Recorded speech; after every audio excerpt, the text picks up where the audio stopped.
Stan, can you tell us a little bit about the needs of the facet sector?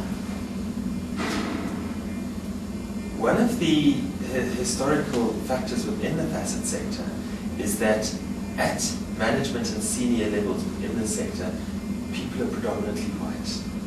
And the lower level jobs are predominantly filled by black people. And one of the objectives that Facet has through programs such as this is to redress that imbalance and accelerate black people up into managerial and senior ranks within organizations within the Facet sector. Can you tell us why and how Stanley Hutcheson and Associates got involved in this work readiness program? Talk about your involvement. Stanley Hutcheson and Associates has been involved with skills development for about 3 years now since the organisation was formed. I, in fact, can trace my origins with Facet way back to 1999, when first we were busy with the establishment of the CETAs. In putting together this particular program, we wanted to get a group of people who could really complement our existing skills and offer Facet the best value in terms of this program. And that is why we chose Deloitte as the organisation that is going to manage the workplace-based training as well as the mentoring of all of our learners. We then chose the University of Johannesburg, firstly in terms of their location and their facilities, but also through their Student Services Bureau. For a number of years, the university has in fact been involved with workplace readiness programs.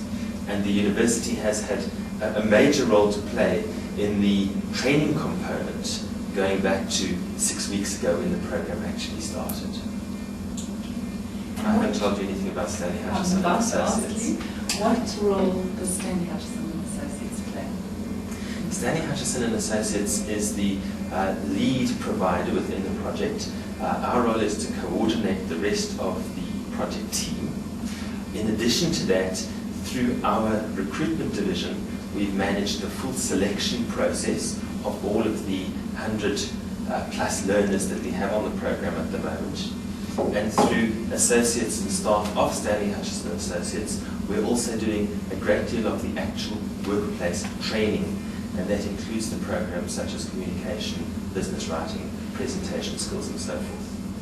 We're then also responsible for the placement of these learners, of these students, on learnerships within companies in the Facet sector.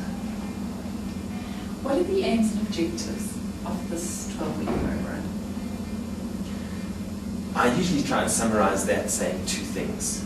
Firstly, that there is supposedly a skill shortage within the sector, and on the other hand, there's a lot of highly qualified and very competent people who are struggling to enter the sector because they don't have the workplace readiness training. Our objective then is to bridge the gap between those 2 dilemmas and ensure that the sector can be provided with high quality candidates who've been through a rigorous training process that will enable them to land within an organisation on their feet and running and be able to take the ball and run with it right away. And the goals of the project and your targets? Facet gave us the opportunity to define the size of the project that we wanted to, and we chose to recruit 100 people onto this program. Those 100 people come from predominantly within the Gauteng area, but if we have the opportunity to do it again, we'll probably look a whole lot wider than that, possibly even a national coverage. Our primary objective is to place 70% of those people on learnerships at organisations within the Facet sector. What happens after learners have successfully completed the work readiness program? There are 3 phases to the program. It's the recruitment phase, the training phase, and then the placement phase.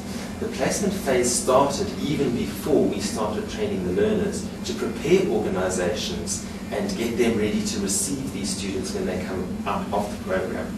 So in terms of what happens after, I would say after the training component, we will work very hard at placing the balance of the students with organisations registered with Facet. By the time the training is over, we will in fact already have placed a number of them. at organisations. Will they be employed by these organisations, and will they be trained by these organisations? They will be employed by these organisations on learnerships, but one of the key differentiators of this particular project is they will be employed on learnerships that are not registered with Facet. So whilst Facet has a number of other projects underway to develop accounting skills within the sector, the aim of this project is to offer organisations within the Facet sector staff in all of the other disciplines. So they will be placed in human resources, in marketing, in administration, in IT, and all of the other functions within an organisation, but we're not placing people on accounting learnerships. What career opportunities are available, or will be available for these students? In terms of career opportunities, we've spent a lot of time with these students saying the world is your oyster. And as part of the training process that they're going through, we've been looking at career goals and ambitions, what they're most suited to. We've used some psychometrics in terms of determining their preferences around career options. I believe one of these people is going to be one of the leaders of an organisation within the sector in a few years' time. But it really is dependent on the student himself, and we're equipping him with the goals and the ambition to reach that direction and get to that top job within the sector. Yeah. Fantastic. To fulfill positions like HR manager, IT manager within firms in the Facet sector, such as the accounting firms. In addition to that, many of the firms are actually looking to employ some of these people as professional consultants, but in the non-IT areas. So in organizations such as Accenture, some of these people may go on to become IT consultants and partners and directors within those firms. Interestingly enough, it goes so broadly. There are organizations who have property management organizations, and some of these people will even find themselves as construction and building managers in time to come.